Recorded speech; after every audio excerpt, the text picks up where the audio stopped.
प्यारे बच्चों, मैं डॉक्टर आशुतोष राय राजकीय जुबली इंटर कॉलेज गोरखपुर से 11वीं हिंदी की कक्षा में आपका स्वागत करता हूं। बच्चों, आज हम जिस प्रकरण पर आपसे वार्ता करने जा रहे हैं वह प्रकरण आपकी पाठ्य पुस्तक में गद्य खंड के अंतर्गत संकलित है और उसका शीर्षक है भारतोवर्षोन्नति कैसे हो सकती है। बच्चों, भारत अर्थात हमारा अपना देश, इस देश की उन्नति कैसे हो सकती है, इस विषय पर भारतेंदु हरिश्चंद्र जी ने जो अपने विचार व्यक्त किए हैं उन विचारों से हम आपको अवगत कराएंगे। आपने भारतेंदु हरिश्चंद्र जी का नाम सुना है और एक महान रचनाकार के रूप में हिंदी साहित्य में जो उनकी प्रतिष्ठा है उससे भी आप परिचित हैं। बच्चों, आइए मैं इस महान लेखक के जीवन परिचय से आपको अवगत कराता हूं। देखिए बच्चों, एक जो छायाचित्र आपके सामने है यह हिंदी साहित्य के महान रचनाकार भारतेंदु हरिश्चंद्र जी का है। आपका जन्म सन 1850 ईस्वी में वाराणसी में हुआ था। आपके पिता का नाम श्री गोपाल चंद्र गिरधर दास था और अल्पायु में अत्यंत कम अवस्था में मात्र 35 वर्ष की अवस्था में 1885 ईस्वी में आपने इस संसार को अलविदा कह दिया। लेकिन इस छोटे से जीवन काल में साहित्य और समाज को उन्होंने जो कुछ दिया उसकी जितनी भी प्रशंसा की जाए वह कम होगी। आप उनकी महानता को इस ढंग से समझ सकते हैं कि जब हम हिंदी साहित्य के इतिहास के अंतर्गत आधुनिक काल के काल विभाजन में जाते हैं तो आधुनिक काल के सबसे प्रथम युग का नाम ही महान लेखक भारतेंदु के नाम पर पड़ा। भारतेंदु युग के नाम से जाना जाता है। हिंदी साहित्य में जो उनकी उपादेयता रही, जो कुछ उन्होंने अवदान किया, उस अवदान को महत्व प्रदान करने के लिए, उनके अवदान को नए सिरे से रेखांकित करने के लिए हम आधुनिक काल के प्रथम कालखंड को भारतेंदु युग के नाम से जानते हैं। बच्चों, आइए हम आपको भारतेंदु जी के रचना संसार से परिचित कराते हैं। देखिए बच्चों, भारतेंदु जी ने खड़ी हिंदी बोली गद्य का आविर्भाव किया।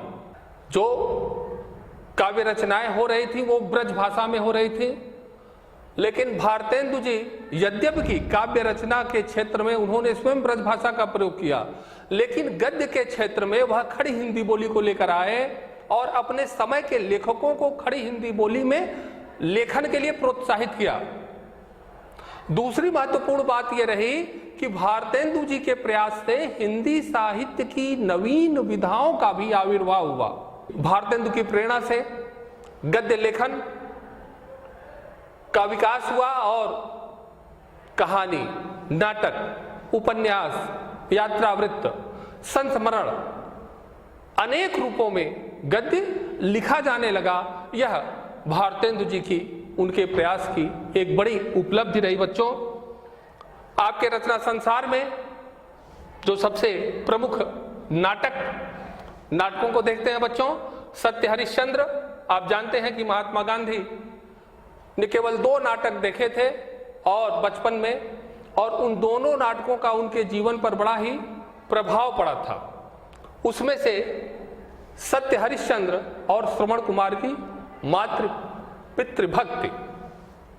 तो सत्य हरिश्चंद्र, नील देवी, श्री चंद्रावली, भारत दुर्दशा, अंधेर नगरी, रत्नावली, भारत जननी, धनंजय विजय। निबंध संग्रह सुलोचना, मदालसा, लीलावती, दिल्ली दरबार दर्पण।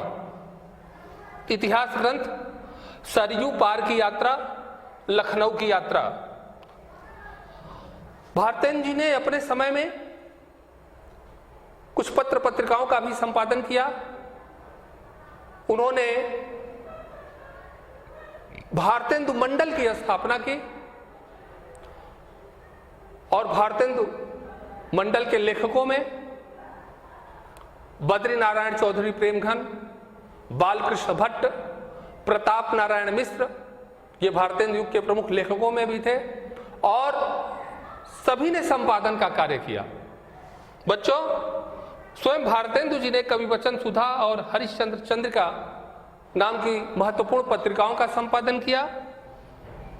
भाषा खड़ी हिंदी बोली एवं ब्रजभाषा। गद्य के क्षेत्र में भारतेंदु जी ने खड़ी हिंदी बोली का प्रयोग किया और कविता के क्षेत्र में आपने ब्रजभाषा का प्रयोग किया। बच्चों, आगे जो आपके गद्य खंड का प्रथम पाठ है, भारतोवर्षोन्नति कैसे हो सकती है, उसके एक महत्वपूर्ण अंश का मैं वाचन कर रहा हूं, कृपया ध्यान दीजिए। आज बड़े आनंद का दिन है कि छोटे से नगर बलिया में हम इतने मनुष्यों को एक बड़े उत्साह से एक स्थान पर देखते हैं। इस अभागे आलसी देश में जो कुछ हो जाए वही बहुत है। हमारे हिंदुस्तानी लोग तो रेल की गाड़ी हैं, यद्यपि फर्स्ट क्लास, सेकंड क्लास आदि गाड़ी बहुत अच्छी अच्छी और बड़े बड़े महसूल की इस ट्रेन में लगी है, पर बिना इंजन सब नहीं चल सकती। वैसे ही हिंदुस्तानी लोगों को कोई चलाने वाला हो तो ये क्या नहीं कर सकते। इनसे इतना कह दीजिए, का चुप साध ही रहा बलवाना। फिर देखिए हनुमान जी को अपना बल कैसे याद आता है, सो बल कौन याद दिलावे। आइए बच्चों, इस अंश की व्याख्या को समझने का प्रयास करते हैं। हमारे देश की उन्नति कैसे हो, इस विषय पर भारतेंदु जी ने इस निबंध में विचार किया है। 1884 ईस्वी में बलिया के ददरी मेले में भारतेंदु जी ने इसी विषय पर जो भाषण दिया था, बाद में उसको निबंध के रूप में प्रकाशित किया। आइए देखते हैं कि भारत की उन्नति के लिए भारतेंदु जी ने क्या विचार व्यक्त किए हैं। आज बड़े आनंद का दिन है कि छोटे से नगर बलिया में हम इतने मनुष्यों को एक बड़े उत्साह से एक स्थान पर देखते हैं। ददरी के मेले में उन्होंने यह भाषण दिया था।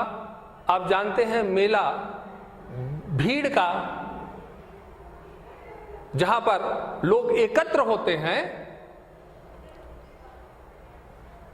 और वहां पर जाकर हम अपनी बात को लोगों तक प्रेषित कर सकते हैं। संभवतः यही कारण रहा होगा कि भारतेंदु जी इस बलिया के ददरी मेले में भाषण देने के लिए गए। और उन्होंने यह जोड़ा है उसमें कि जो लोग उस मेले में थे बड़े ही उत्साहित थे। जाहिर सी बात है कि मेले में लोग उत्साह के साथ जाते हैं और भारतेंदु जी के आने के कारण यह उत्साह और अधिक बढ़ गया है।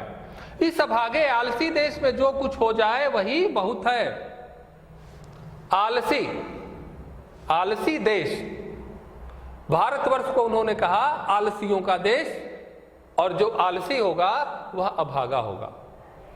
इसलिए उन्नति के लिए सबसे पहली बात जो उन्होंने कही है वह है आलस्य को त्यागना। आप जानते हैं कि विद्यार्थी के लिए आलस्य कितना खतरनाक है। आलस्य कुतो विद्या, अविद्यस्य कुतो धनम, अधनस्य कुतो मित्रम, अमित्रस्य कुतो सुखम। आलसी के पास विद्या नहीं हो सकती, और विद्या नहीं होगा तो आपके पास धन नहीं आएगा। धन नहीं होगा तो समाज आपसे नहीं जुड़ेगा, और जब आप समाज में नहीं होंगे तो आपको सुख की प्राप्ति नहीं होगी। बच्चों, आपके मार्ग की जो सबसे बड़ी बाधा है वह आलस्य ही है। इसलिए आलस्य को त्याग करके आपको विद्या का अध्ययन करना चाहिए। ठीक उसी तरह से राष्ट्र की उन्नति में संलग्न लोगों को भी आलस्य को त्यागना होगा। हमारे हिंदुस्तानी लोग तो रेल की गाड़ी हैं, रेल की गाड़ी। रेल में जो डिब्बे होते हैं उसकी एक विशेषता यह होती है कि जब तक इंजन न हो वो डिब्बे आगे नहीं बढ़ेंगे। तो हिंदुस्तानी लोग भी उसी रेलगाड़ी के समान हैं। जब उनको कोई खींचने वाला रहेगा, कोई अगुआ रहेगा, उनको ले जाने वाला, तभी वो आगे बढ़ सकते हैं। यद्यपि फर्स्ट क्लास, सेकेंड क्लास आदि गाड़ी बहुत अच्छी अच्छी और बड़े बड़े महसूल की इस ट्रेन में लगी है, पर बिना इंजन सब नहीं चल सकती। आप जानते हैं कि प्रथम श्रेणी का डिब्बा, एयर कंडीशन डिब्बा रेलगाड़ी में जो होते हैं बिना इंजन के नहीं चल सकते। उसी तरह से योग्य होते हुए भी ये भारतीय बिना अगुआ के आगे नहीं बढ़ सकते। वैसे ही हिंदुस्तानी लोगों को कोई चलाने वाला हो तो ये क्या नहीं कर सकते। यदि इन हिंदुस्तानियों को कोई नेतृत्व करने वाला मिल जाए, भारतवासियों को कोई नेतृत्व करने वाला मिल जाए, कोई अगुआ मिल जाए, तो निश्चित रूप से ये बहुत कुछ कर सकते हैं। जैसे स्वाधीनता की लड़ाई का ही उदाहरण ले लिया जाए तो महात्मा गांधी के नेतृत्व में इन्हीं भारतीयों ने स्वयं हमारे देश के लोगों ने ही अंग्रेजों से इस लड़ाई को जीत लिया था। तो निश्चित रूप से परिश्रम, पुरुषार्थ की कोई कमी हमारे देश के लोगों में नहीं है। कमी दो जगहों पर होती है। एक तो ये आलस्य करते हैं और जब तक इनको प्रेरित नहीं किया जाता है ये आगे नहीं बढ़ते हैं। तो भारतेंदु जी ने उस मेले में लोगों को यह इस प्रकार से प्रेरित करने का प्रयास किया है। इनसे इतना कह दीजिए का चुप साध रहा बलवाना, फिर देखिए हनुमान जी को अपना बल कैसे याद आता है। आप जानते हैं कि जिस समय समुद्र को पार करके लंका में जाना था तो जामवंत जी ने हनुमान जी को उनका बल याद दिलाया। तब हनुमान जी समुद्र को पार कर गए, किंतु उसके पहले हनुमान जी भी नहीं समझ पा रहे थे कि मैं लंका कैसे पहुंचूंगा। ठीक वही स्थिति जो है भारतीयों की भी है कि इनको इनके बल की, इनके पुरुषार्थ की याद दिलानी पड़ती है। सो बल कौन याद दिलावे। अब कौन ऐसा व्यक्तित्व है जो प्रतिक्षण आपको बल याद दिलाएगा। आपको अपने सामर्थ्य की, अपने शक्ति की जानकारी भी स्वयं रखनी होगी। इसी में आपकी उन्नति निहित है। आइए बच्चों, हम अगले अंश की ओर आपको ले चलते हैं। देखिए मैं वाचन कर रहा हूं, ध्यान दीजिए। बहुत लोग यह कहेंगे कि हमको पेट के धंधे के मारे छुट्टी ही नहीं रहती है। बाबा हम क्या उन्नति करें, तुम्हारा पेट भरा है, तुमको दून की सूझती है, यह कहना उनकी बहुत भूल है। इंग्लैंड का पेट भी कभी यूं ही खाली था। उसने एक हाथ से अपना पेट भरा, दूसरे हाथ से उन्नति के कांटों को साफ किया। क्या इंग्लैंड में किसान, खेत वाले, गाड़ीवान, मजदूर, कोचवान आदि नहीं हैं? किसी देश में भी सभी पेट भरे हुए नहीं होते, किंतु वे लोग जहां खेत जोतते बोते हैं वहीं उसके साथ यह भी सोचते हैं कि ऐसी कौन नई कल या मसाला बनावें जिसमें इस खेत में आगे से दूना अन्न उपजे। विलायत में गाड़ी के कोचवान भी अखबार पढ़ते हैं। जब मालिक उतर कर किसी दोस्त के यहाँ गया, उसी समय कोचवान ने गद्दी के नीचे से अखबार निकाला। यहाँ उतनी देर कोचवान हुक्का पिएगा व गप करेगा, सो गप भी निकम्मी। वहां के लोग गप में ही देश के प्रबंध छांटते हैं। आइए बच्चों, इसकी व्याख्या को समझने का प्रयास करते हैं। बहुत लोग यह कहेंगे कि हमको पेट के धंधे के मारे छुट्टी ही नहीं रहती है। आप जानते हैं कि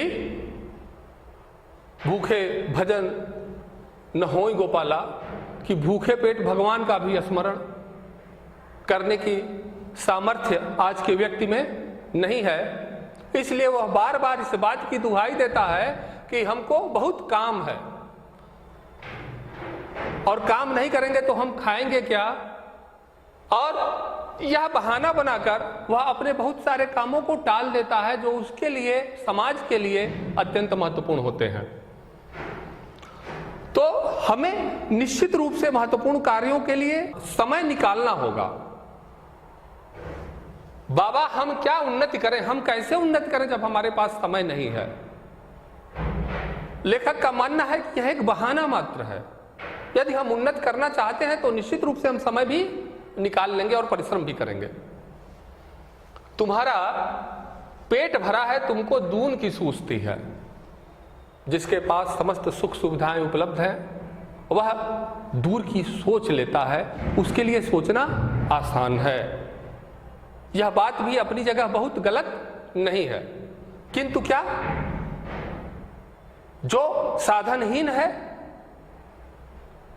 अपने भविष्य को और उज्जवल बनाना उसकी जिम्मेदारी नहीं है। तो जो साधनहीन है, जिसके पास साधनों का अभाव है, उसको यदि अपने भविष्य को उज्जवल बनाना है, समाज के लिए कुछ करना है, तो उस व्यक्ति को क्या करना होगा? यह कहना उनकी बहुत भूल है। इंग्लैंड का पेट भी कभी यूं ही खाली था। उसने एक हाथ से अपना पेट भरा, दूसरे हाथ से उन्नति के कांटों को साफ किया। एक हाथ से हम अपना पेट भर सकते हैं, तो दूसरे हाथ से अपने मार्ग में आने वाले उन्नति के कांटों को भी साफ कर सकते हैं, बशर्ते उसका जज्बा हमारे अंदर पैदा होना चाहिए। यदि यह विचार हमारे मन और मस्तिष्क में आएगा तो निश्चित रूप से हम यह कार्य कर लेंगे। क्या इंग्लैंड में किसान, खेत वाले, गाड़ीवान, मजदूर, कोचवान आदि नहीं है? ये खेत में काम करने वाले किसान, टैक्सी टेम्पो चलाने वाले जो ड्राइवर हैं, मजदूर, कोचवान, ये लगभग सभी देशों में पाए जाते हैं। लेकिन जो देश आगे है, जो समाज आगे है, वह क्यों आगे है, उसके कारण को स्पष्ट करते हुए भारतेंदु जी आगे कहते हैं, किसी देश में भी सभी पेट भरे हुए नहीं होते, किंतु वे लोग जहां खेत जोतते बोते हैं वहीं उसके साथ यह भी सोचते हैं कि ऐसी कौन नई कल या मसाला बनावे जिसमें इस खेत में आगे से दूना अन्न उपजे। कि जो लोग आगे बढ़े हैं वह निरंतर प्रगति और विकास के बारे में सोचते रहते हैं। आप जानते होंगे कि पहले बैलों के द्वारा हल से खेत की जुताई की जाती थी और बहुत समय लगता था, एक लंबा समय खेत जोतने में लग जाता था। आज तकनीकी साधनों के द्वारा ट्रैक्टर से खेत की जुताई कितनी जल्दी हो जाती है, या जो गेहूं काटने की मशीन होती है, उस मशीन के द्वारा हम कुछ ही क्षण में बीघों बीघों खेत के गेहूं एकत्र कर लेते हैं। इससे कम लागत और कम समय में हमारी कार्यक्षमता अधिक बढ़ती है। तो बच्चों, इस प्रकार से हमें नित्य नवीन प्रयास करना चाहिए, नित्य नवीन सोच रखनी चाहिए। अभी किसी ने मुझे व्हाट्सएप पर भेजा था वो कि एक किसान ने जो है वह डीजल की महंगाई के कारण जो है वह जो खाना पकाने वाली जो गैस आती है उस गैस के द्वारा वह इंजन पंपिंग सेट चलाकर अपने खेत में पानी की सिंचाई कर रहा था और उसका कहना था कि यह सिंचाई बड़ी ही सस्ती है। तो सिंचाई में किसान के ज़्यादा पैसे लग जाते हैं, यदि कम पैसे में उसकी सिंचाई हो सकती है तो ऐसे साधनों का विकास, ये हमारे ही देश की बात है। तो हमें निरंतर इन दिशाओं में भी सोचना होगा और प्रयास करना होगा। जब मालिक उतरकर किसी दोस्त के यहाँ गया, उसी समय कोचवान ने गद्दी के नीचे से अखबार निकाला। यहाँ उतनी देर कोचवान हुक्का पिएगा व गप्प करेगा। इंग्लैंड का जो उदाहरण दिया है लेखक ने, आगे लेखक ने कहा है कि जब वह कोचवान खाली समय उसका रहता है तो वह अपनी सीट के नीचे अखबार भी रखता है और यहाँ का जो कोचवान है वह कोरे समय में गप्प करेगा, ताश खेलेगा। तो इस प्रकार से उसकी उन्नति निश्चित रूप से बाधित होगी। क्षणे क्षणे विद्या कणे कणे धनम, क्षण क्षण के उपयोग से हम विद्या अर्जित कर सकते हैं, अर्जित करते हैं और कण कण को जोड़कर हम धनवान बन सकते हैं। तो इस प्रकार से बच्चों, जो समय का सदुपयोग है वह आपके जीवन में अत्यंत ही महत्वपूर्ण है, क्योंकि मन पछताइए अवसर बीते। जब एक बार अवसर हाथ से निकल जाएगा तो फिर आप हाथ मलते रह जाएंगे, पश्चाताप के अतिरिक्त और कुछ नहीं मिलेगा। इसी बात की ओर लेखक ने यहां पर संकेत किया है। सो गप भी निकम्मी, जो गप वो करेगा समय बिताने के लिए वह अर्थहीन होती है।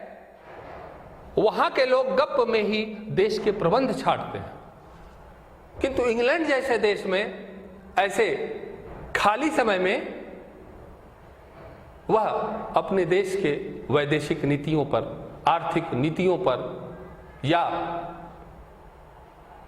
हमारे देश में सामाजिक सुधारों के प्रति यह सरकार कितनी जागरूक है, समाज के लिए, देश के लिए क्या कर रही है, ऐसे विषयों पर वो लोग विचार करते हैं। इसलिए वह विकसित देशों की श्रेणी में आते हैं और हम इसीलिए अभी तक विकासशील देश की श्रेणी में है। यह अंतर बच्चों हमारे और उनके में है। तो इस फर्क को आप आज के छात्र हैं, तो आज का जो छात्र है वही भविष्य का नागरिक है। भविष्य में आप इस समाज और देश के एक जिम्मेदार व्यक्ति होंगे। तो आपके अंदर यदि यह भाव पैदा होगा तो निश्चित रूप से हमारे समाज और देश का भी भविष्य उज्जवल होगा। बच्चों, आज जिस पाठ का हमने अध्ययन किया